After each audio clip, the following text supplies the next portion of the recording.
Hi, in this video, I'm going to show you on how to graph a logarithmic equation. Identify the domain and range of each, then sketch the graph. Given y equals log base of 4, quantity x minus 1 plus 5, graph the function. So what we're going to do first is to set our inner input to 0.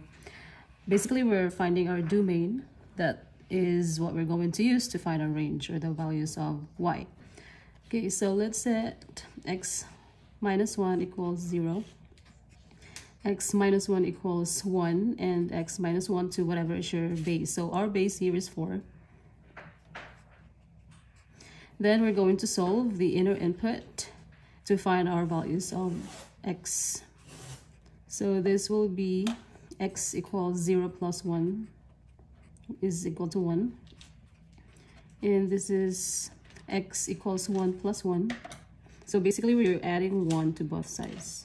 So you can cancel that and you have x equals 1 plus 1, and that is equal to 2. Next, we have x equals 4, and then we're going to add 1 to both sides. And we have x equals 4 plus 1 equal to 5. So these are now the values of our x, 2, and 5. And don't forget, our vertical asymptote is x equal to 1. So now we have enough information to find the values of y.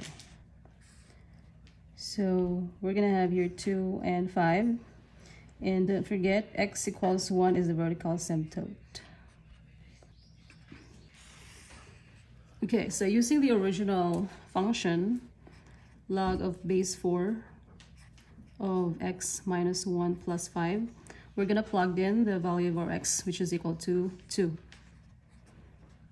So instead of x, we're going to write the value of x, which is 2.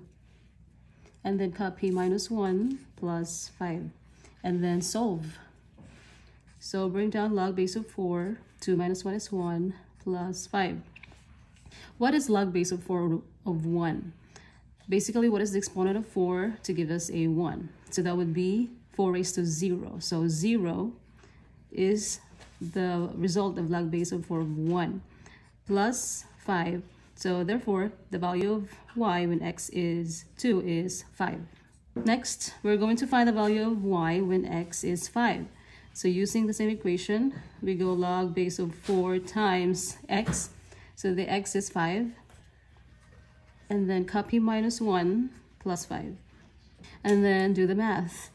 So copy log base of 4. 5 minus 1 is 4 plus 5. And what is log base of 4 of 4? That is equal to 1 plus 5. So that is 6. So now the value of y when x is 5 is 6. Now we have enough information to graph the logarithmic function. Alright, so let's draw an x and y coordinate plane here. And then make sure we have enough room because our x is up to 5. So 1, 2, 3, 4, 5. And then for y, we have until 6. So 1, 2, 3, 4, 5, 6. Okay, let's plot the points. And take note of our vertical asymptote is equal to 1. So let's draw a vertical line for our vertical asymptote, x equals 1. That means our graph will approach 1 but doesn't touch it.